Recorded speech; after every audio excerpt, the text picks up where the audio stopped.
¿Cómo están todos? Bienvenidos a esta nueva emisión de su programa Una historia, un café, el espacio a través del cual les damos a conocer fragmentos interesantes de la historia de nuestro país. Hoy nos acompaña Carlos Lanza. Él es curador, crítico de arte, maestro de la Escuela Nacional de Bellas Artes, y con él vamos a estar hablando un poco sobre lo que consiste, qué es un curador, qué es un crítico de arte, para que vayamos conociendo estos términos y el día que nos toque pues observar una obra, no pensemos que está ahí por inercia, sino porque tiene un fin primordial, porque tiene un significado, la misma, hay técnicas que se implementan en cada una de ellas. Maestro, es para mí un placer contar con usted en esta emisión del programa. Sea muy bienvenido a Una historia, un café. Bueno, muchísimas gracias y gracias por la oportunidad de poder ahondar en estos conceptos que son vitales para la conformación de una cultura visual y artística en el país. ¿Qué es un curador, maestro? Bien, la palabra curaduría tiene una historia en Europa, pero también tiene una historia en los Estados Unidos, sobre todo cuando aparecen los grandes museos, cuando aparecen las grandes salas y las grandes bienales. Se necesita de una persona que se responsabilice de conducir, de cuidar, de proteger, de salvaguardar.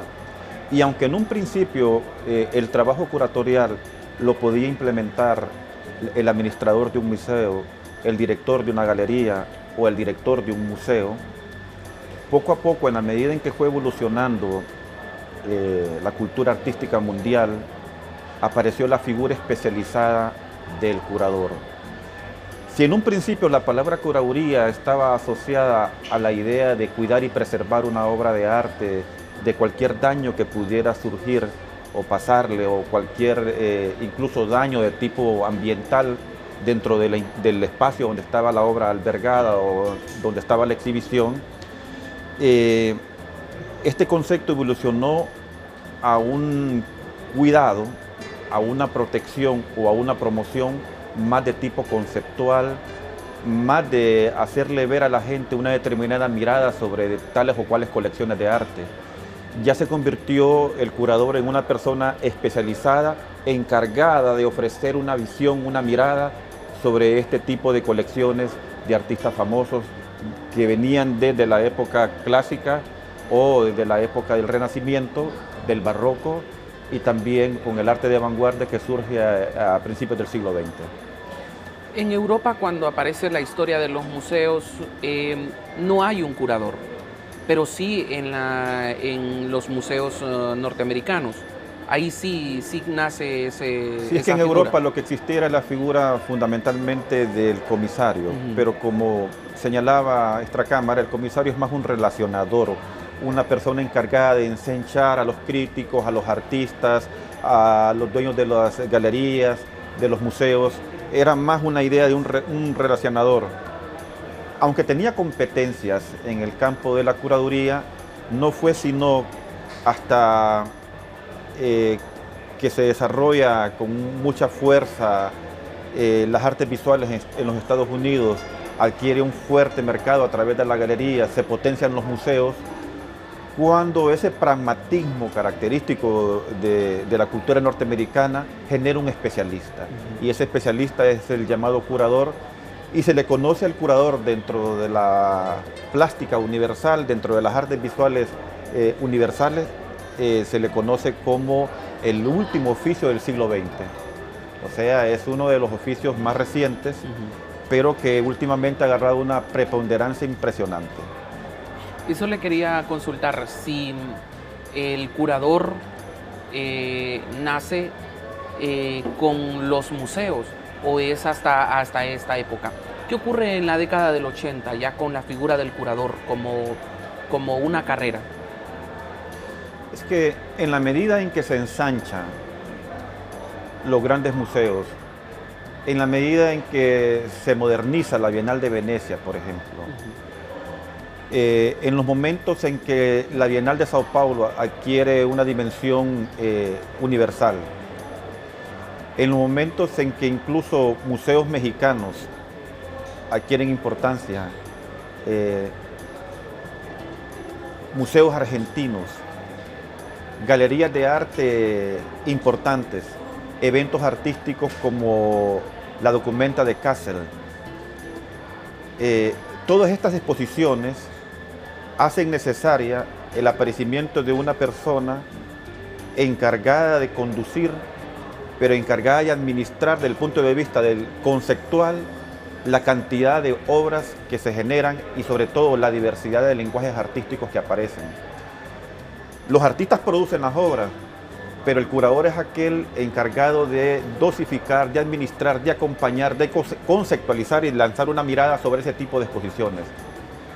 Pero hay momentos en los que el marketing de la obra de arte contemporánea le dio y le ha dado al curador una importancia que a veces sobrepasa la que tiene el mismo artista.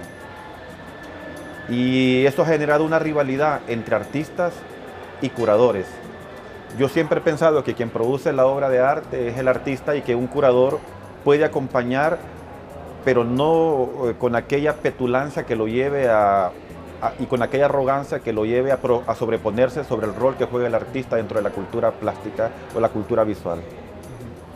Cuando a mí me dice que establece relaciones con instituciones públicas y privadas, los artistas, la crítica, la documentación y la investigación, los coleccionistas y los visitantes de los museos, ¿ese es el trabajo exactamente de un curador o es el trabajo de esta figura del comisario como en Europa?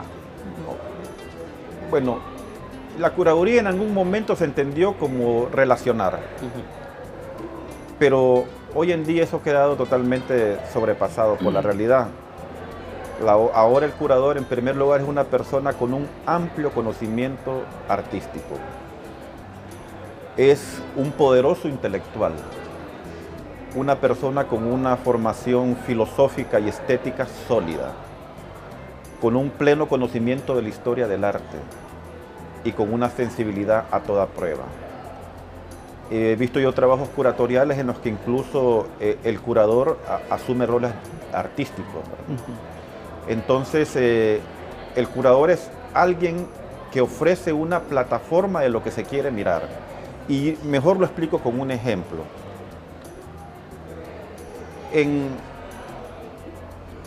Estamos cerca del bicentenario de la independencia. Yo como curador estoy interesado en desarrollar un discurso visual relacionado con toda la historia de la independencia. Probablemente un artista quiera desarrollar una exposición en ese marco, pero yo tengo una mirada particular y como curador digo, voy a desarrollar el concepto de independencia desde una cultura estrictamente cívica, desde una mirada puramente cívica, o lo voy a desarrollar desde una mirada estrictamente crítica. Dependiendo de eso, yo voy a seleccionar a los artistas y las obras que me puedan hablar de una u otra cosa. Si voy a desarrollar, por ejemplo, una visión de la independencia patria desde una mirada crítica, voy a escoger a un Álvaro Canales, voy a escoger a un Ezequiel Padilla, voy a escoger la obra de un Aníbal Cruz, voy a escoger la obra de un artista como Víctor López. Entonces, esas decisiones de tipo estético y de tipo conceptual son las que toma un curador. Otro ejemplo que le podría señalar, la pintura del paisaje en Honduras es escasa. Sobre todo en los 80 se denostó porque se consideró de que pintar paisaje no estaba a la altura de la época. Era una época difícil, era una época dura, y un artista como Carlos Garay, por ejemplo, fue señalado por sus compañeros de ser un artista que no estuvo a la altura del momento, porque mientras se pintaba una obra de carácter social y político, él estaba pintando paisaje. Yo como curador digo que la pintura de Carlos Garay fue estéticamente revolucionaria y incluso algunas obras desde el punto de vista formal, técnico, estético, superaban algunas producciones de los años 80. Entonces me interesa reivindicar, me interesa que el público redescubra la figura de Carlos Garay como pintor de paisaje. Porque alguien tenía que pintar el paisaje en Honduras y Garay lo hizo. Entonces un curador toma la decisión de mostrar a Carlos Garay en una dimensión diferente. Quiero presentar la cultura del paisaje, quiero presentar la técnica y la calidad del artista, quiero recontextualizar su dimensión de artista, y en ese sentido escojo la figura de un Carlos Garay. Esa decisión, ese pensamiento, esa idea la concibe un curador. Maestro, ¿cómo se desarrolla esto en Honduras? ¿Cómo va entrando la figura del curador en nuestro país? Y le hago esto porque lastimosamente no tenemos tan desarrollado en el pueblo en sí, el hondureño común y corriente, este espíritu por visitar los museos, por ir a las galerías, a observar las exposiciones de pintura, de escultura, todas estas exposiciones. ¿Cómo se va desarrollando esta figura del curador? ¿Cómo va encontrando ese nicho? En los años 80 había una persona que hizo una enorme tarea de promoción social a través del arte, que fue Juan Domingo Torres. Juan Domingo Torres era el gran presentador de los artistas hondureños. Pero no bastaba con ser una persona que presentara artistas. También se trataba de ir más allá. Y en los años 90, cuando surge, o cuando se da, mejor dicho, un cambio en la plástica hondureña,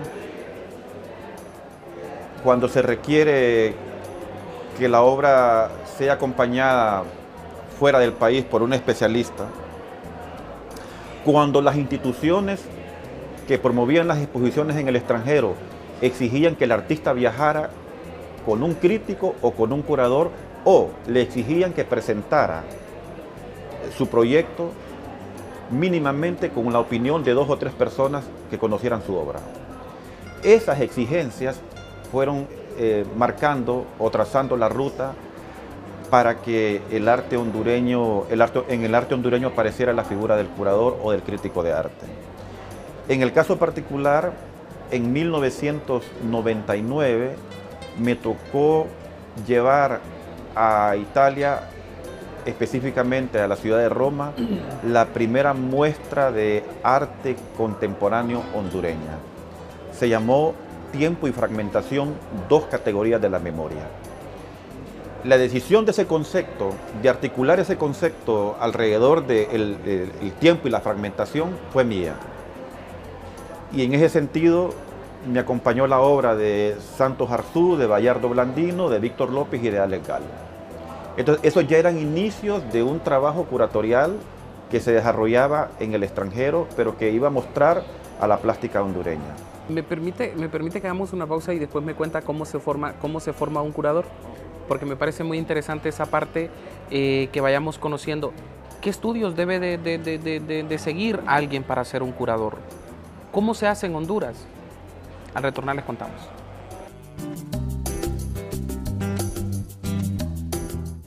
El Banco de las Estrellas es uno de los principales atractivos turísticos del refugio de vida silvestre Laguna de Guaymoreto, una riqueza natural amenazada por las malas prácticas de propios y visitantes.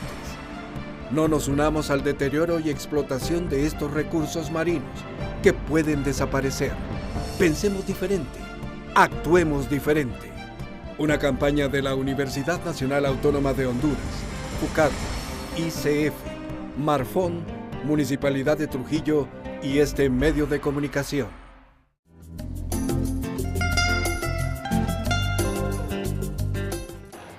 Gracias por continuar con nosotros a través de UTV, el canal universitario de la cultura. Estamos llevando este programa Una Historia, un Café con el maestro Carlos Lanza. Estamos hablando sobre la curaduría, crítico, de qué es ser un crítico de arte, qué es ser un curador. Y en el primer bloque pues desarrollamos prácticamente este tema. Sin embargo, nos quedó pendiente el estudio que alguien debe de seguir para ser un curador o para ser un crítico de arte, maestro. Sí, yo sobre esto quiero señalar de que los curadores hondureños somos autodidactas. Ramón Caballero es un importante curador hondureño. fue mi alumno en la Escuela Nacional de Bellas Artes. Adán Vallecillo hace trabajo de artista y hace trabajo curatorial. Alan Núñez, más dedicado a la crítica que a la curaduría, pero ha hecho trabajo curatorial. Y su servidor. Nos hemos formado estudiando teoría del arte. Yo creo que un curador que no estudie teoría del arte, filosofía del arte, historia del arte y sobre todo que no tenga un conocimiento práctico de las diferentes exposiciones que se desarrollan en el país o por lo menos en Centroamérica, estaría muy limitado. A mí me sirvió de mucho el desarrollo de la Bienal Centroamericana de Artes Visuales, que comenzó a celebrarse allá por 1998-2000.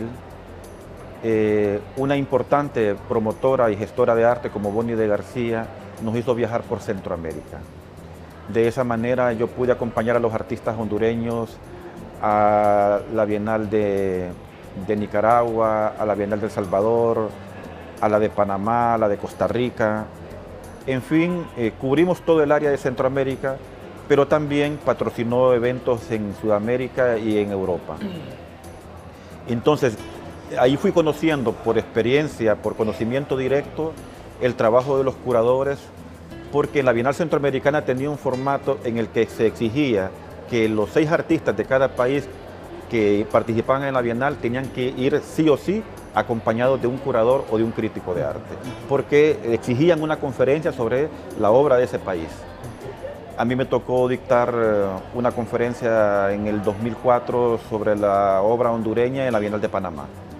Justamente sale en un diario publicado este fin de semana un trabajo de crítica de arte que usted realiza a una exposición que se lleva a cabo aquí en Tegucigalpa. Vemos que usted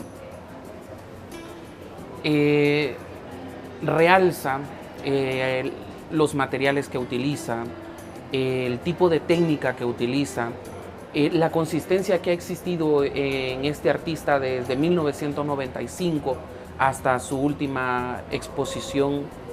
¿Siempre pasa esto?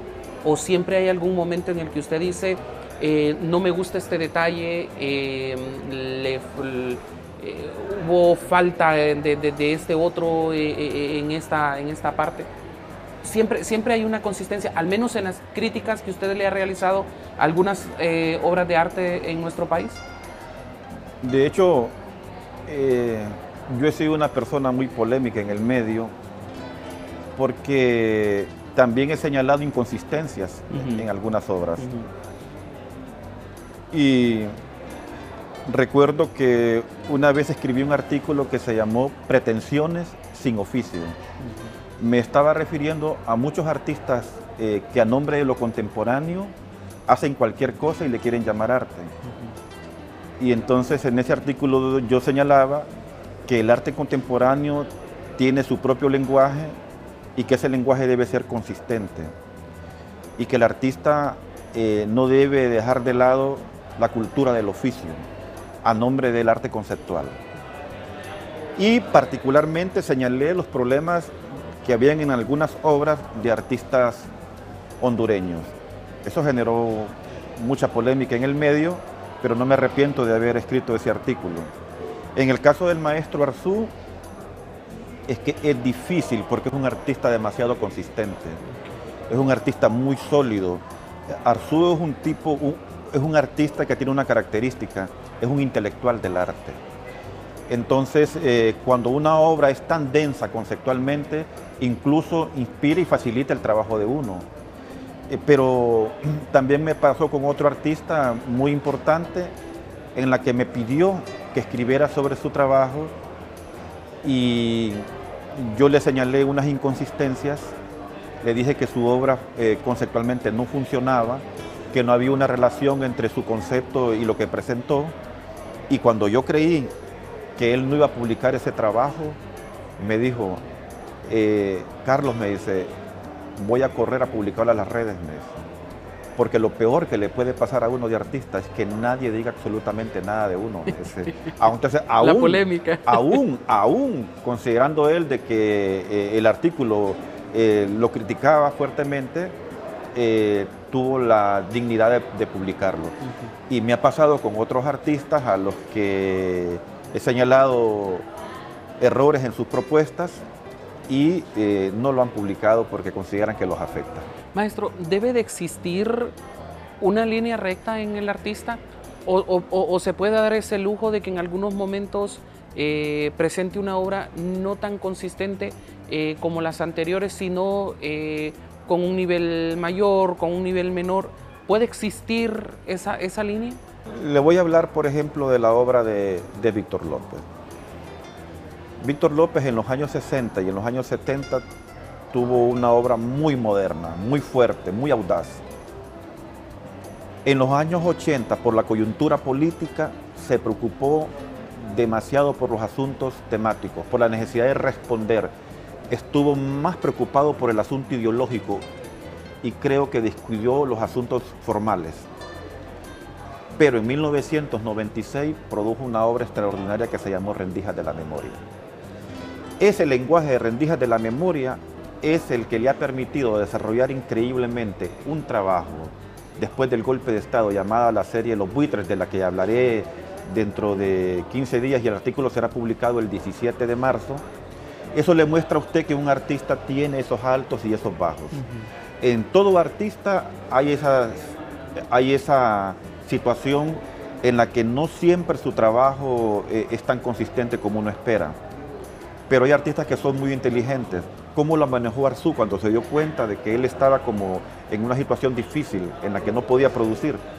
Estuvo 8 años sin producir. Pero en esos 8 años sí estuvo haciendo algo, claro, reflexionando sobre su trabajo, reflexionando sobre su lenguaje.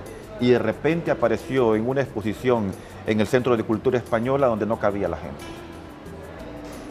Entonces, no existe una línea recta, pero el buen artista sabe superar sus malos momentos, ¿verdad? El caso de Bayardo Blandino.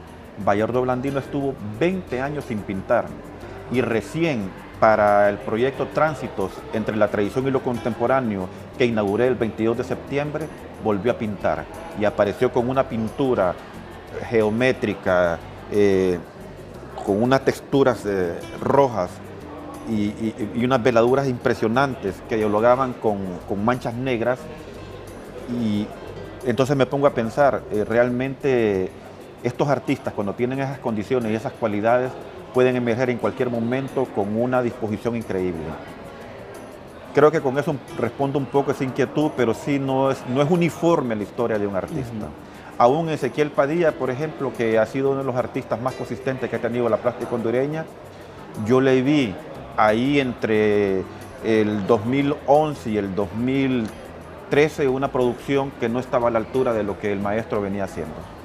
¿Tenemos artistas actualmente de talla internacional, maestro? Sí, artistas que han ganado medallas de oro a nivel internacional, pero es increíble, Frank, estos artistas cuando vienen al aeropuerto, cuando llegan cargando medallas de oro ganadas en bienales importantes de Centroamérica o el Caribe o Sudamérica, nadie los va a recibir. La selección regresa goleada y siempre hay prensa que lo rodea, ¿verdad? Y una vez Juan Manuel Pose, que ya falleció, que fue el gran director del Museo del Hombre Hondureño, me dijo, yo le pregunté por David Suazo, él estaba en Italia en ese momento, era el año 99, y muy emocionado le digo, Juan Manuel, le digo yo, ¿y qué dicen de David Suazo aquí en Italia? Disculpe, maestro, me dice, pero yo no admiro a los hombres que tienen el talento en los pies. Una respuesta inteligente, claro. Yo sabía en el fondo lo que me estaba diciendo, pero sí le puedo decir de que hay artistas de mucho peso internacional. Le puedo mencionar el caso de Armando Lara, le puedo mencionar una voz contemporánea muy lúcida como la de Adán Vallecillo, la obra de mujeres importantes como Senia Mejía, como Regina Aguilar, como Celsa Flores. Lester Rodríguez, por ejemplo, un chico egresado de la Escuela de Bellas Artes que ahora mismo enseña en Colombia, en una universidad colombiana, y que está considerado uno de los buenos artistas extranjeros en Colombia, hondureño. Entonces sí tenemos artistas de muchísima calidad y que han ganado premios importantísimos. Maestro, el gobierno ha fallado mucho en ese aspecto, ¿no? En el no apoyar a los artistas. Justamente salimos de una actividad con usted y señalaba de algunos, o mejor dicho, de alguien en especial, que murió en la más vil pobreza. Y usted hacía el recuento de varios ahí que vivían en la más vil pobreza, murieron en la más vil pobreza. Grandes como Juan Ramón Molina, que hoy lo recordamos, que lo reconocemos en nuestro país. ¿Qué pasa en ese aspecto, maestro? Lo que pasa es que este país vive una cultura de la barbarie y poco se ha valorado y respetado a los poetas y a los artistas visuales. Le mencionaba el caso de Confucio Montes de Oca, que manda una carta desesperada a su hermano Zoroastro pidiéndole que por favor le diga al gobierno que le envíe su beca porque ha vendido hasta los pinceles y están a punto de sacarlo del estudio. Y era una beca que tenía, era una beca que le habían dado y que nunca se la pasaron. Sí, cuando Pablo Zelaya Sierra inaugura el 29 de abril del 32 en España, le han cortado la luz porque no le llega la beca. No tenía para pagar. No tenía para pagar.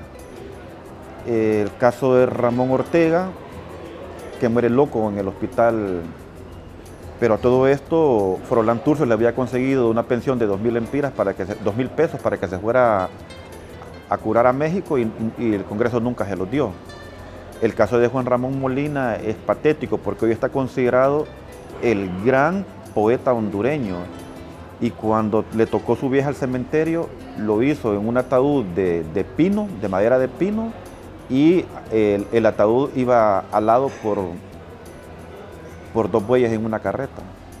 Así circuló entre el obelisco y el cementerio general.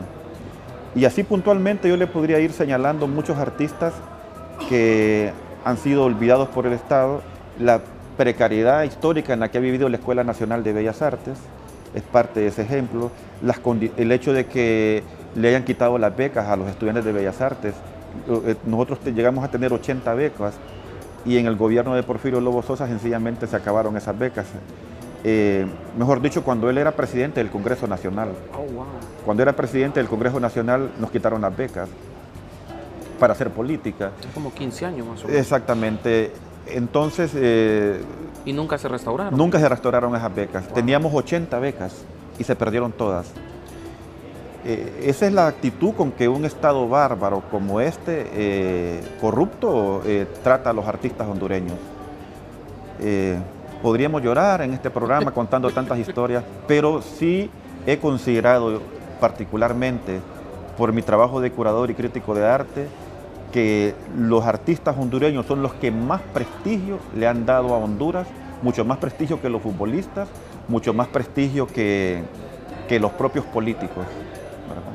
Hablar de arte a nivel centroamericano o latinoamericano es hablar de nombres, y en Honduras hay nombres muy importantes en las artes visuales hondureñas. Maestro, de verdad es un placer haber conversado con usted. Espero no sea la última vez, que tengamos más espacios y que podamos llevarle a la gente esta parte también de lo que también es Honduras, el arte, la cultura, lo que debemos de conocer, porque es muy importante para un país estar culturizado, saber un poco más esto que ha hecho grandes a naciones europeas, mismo Estados Unidos, México tiene un real importantísimo en arte y definitivamente nosotros tenemos que impulsarlo. Bueno, este es un programa muy importante. Cuando la gente lo esté viendo, escuchando, va a poder encontrar en este espacio una reflexión sobre la producción artística del país, sobre el trabajo de la curaduría, el trabajo de la crítica de arte, sobre la situación de las artes plásticas en el medio. Y creo que de esa manera se va construyendo esto que yo siempre he insistido, se está construyendo cultura artística. Le agradezco mucho, Fran, por la oportunidad y espero que tengamos de nuevo esta opción de poder hablar de arte, específicamente el maestro Pablo Zelaya Sierra, como lo hemos conversado. Más adelante lo vamos a hacer. Okay. Un placer, maestro. Okay, Muchas gracias. Gracias a todos ustedes por habernos acompañado. Esperamos contar con ustedes en la próxima emisión de Una Historia, un Café, a través de UTV, el canal universitario de la cultura. Nos vemos en la próxima.